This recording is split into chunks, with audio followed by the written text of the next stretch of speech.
Y bueno, como les decía recién, si ustedes están interesados en ver cómo se avanza o no se avanza en materia de educación en nuestro país, ya estamos con nuestro invitado, él es Daniel Rodríguez, y nos cuenta exactamente en qué está la Agencia de Calidad de la Educación.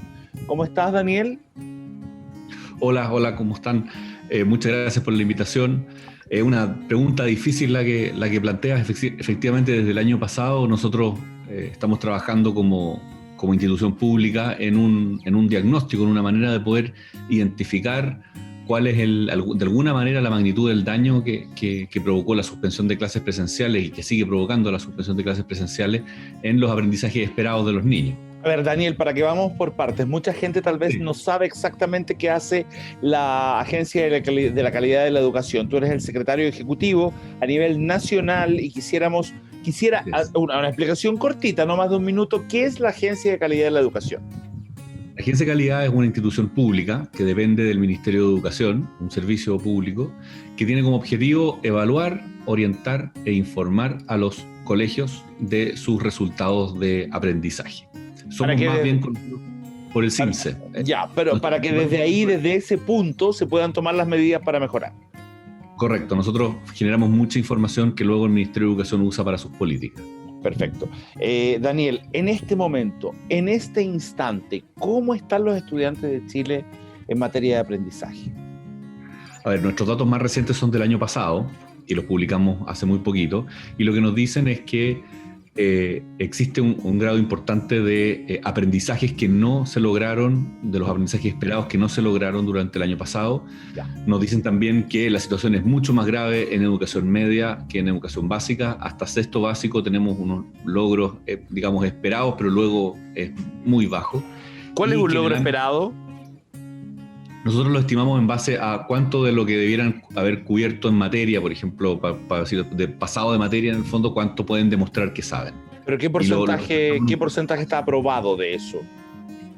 Lo que pudimos ver en educación media varía entre a veces hasta 40 y tantos por ciento, hasta 60% en la media y bastante más alto en básica. Es muy fuerte digamos, la pérdida de aprendizaje en media.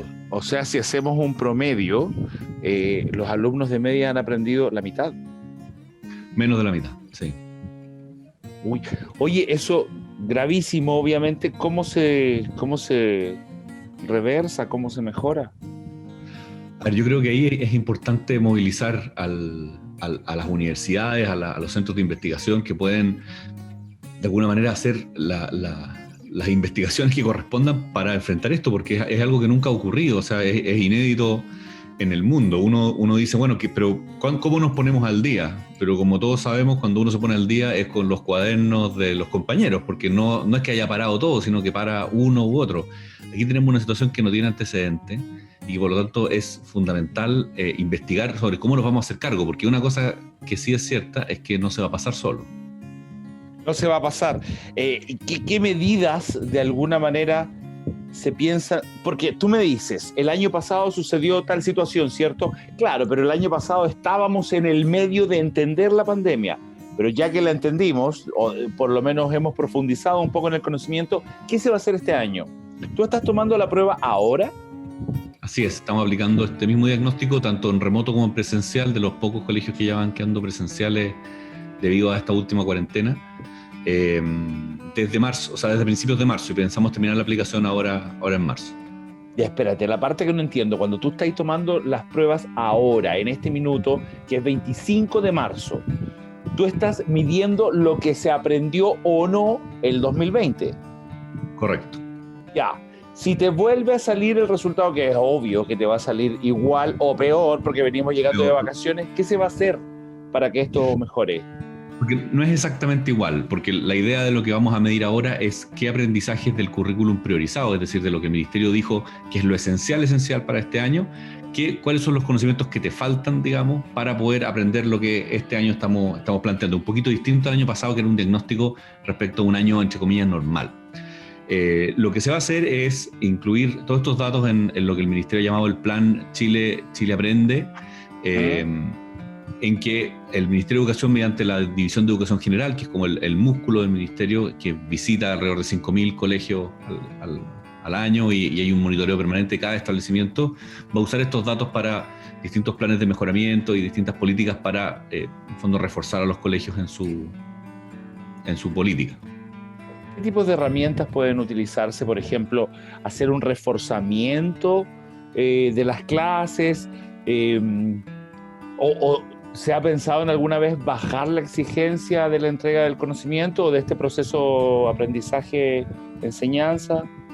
No específicamente como bajar la exigencia, pero sí el año pasado se hizo una priorización curricular. Eso implica que de todo lo que se supone que se tiene que aprender en un año, se hace una selección de lo más importante y el resto se le dice a los colegios, si es que alcanza o si lo logra, bueno, véalo, pero esto es lo esencial y se reduce bastante esa digamos, la demanda de clase por razones obvias. Existen varias estrategias que los profesores pueden utilizar, que utilizan en general para reforzar o para poner al día o para llegar a puntos de aprendizaje donde no hayan logrado.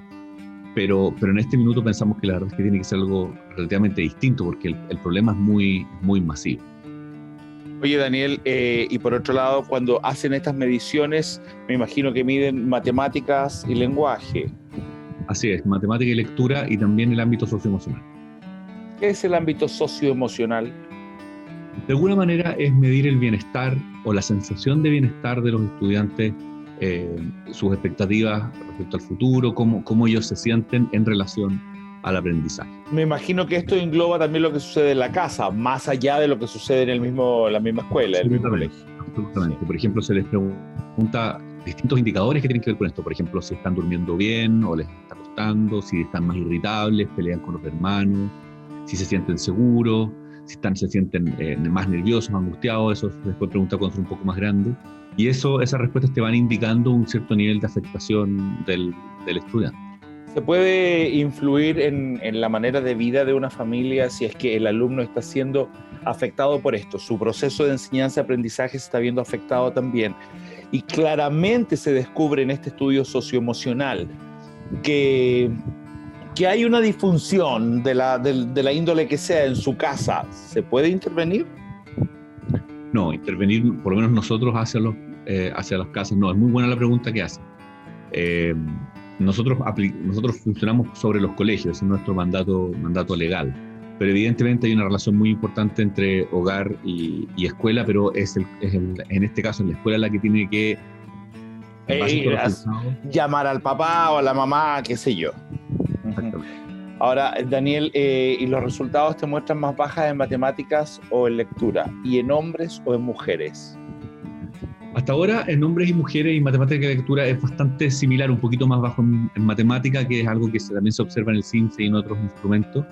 Lo que sí te mencionaba era que, lo conversábamos un poquito antes, que las diferencias socioeconómicas, es decir, los logros promedio entre colegios vulnerables y no vulnerables, es algo que vemos normalmente en el CIMSE y en otras mediciones, pero que lo estamos viendo también muy fuerte, muy marcado en la educación media, y eso es una señal, porque es difícil comparar porque nunca había habido una pandemia antes, pero si uno compara media y básica en la misma situación de pandemia, vemos que las brechas socioeconómicas se marcan muchísimo en educación media. Es decir, ¿y por qué es preocupante esto?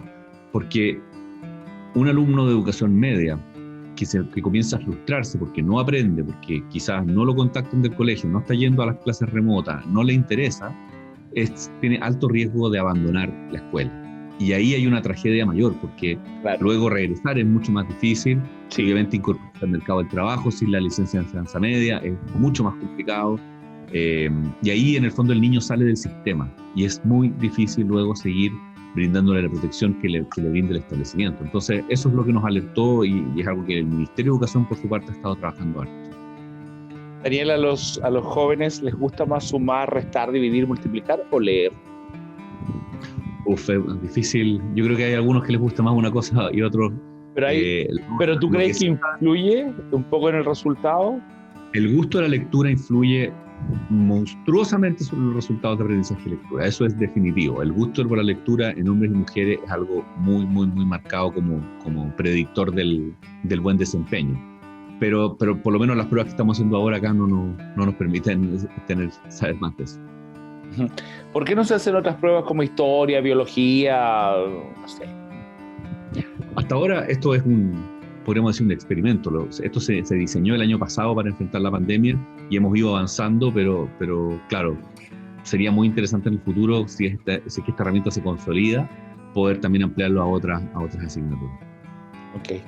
Daniel, gracias por haber estado con nosotros, gracias por entregarnos esta información. Ojalá que la gente que esté viendo la entrevista le ponga atención, vaya intentando un poco desmenuzar lo que Daniel Rodríguez nos está diciendo para que reflexione respecto al tema y tal vez ni siquiera hay un gran problema detrás en su vida o de su hijo, su hija, sino que hay que hacer ciertos ajustes pequeños y mejorar.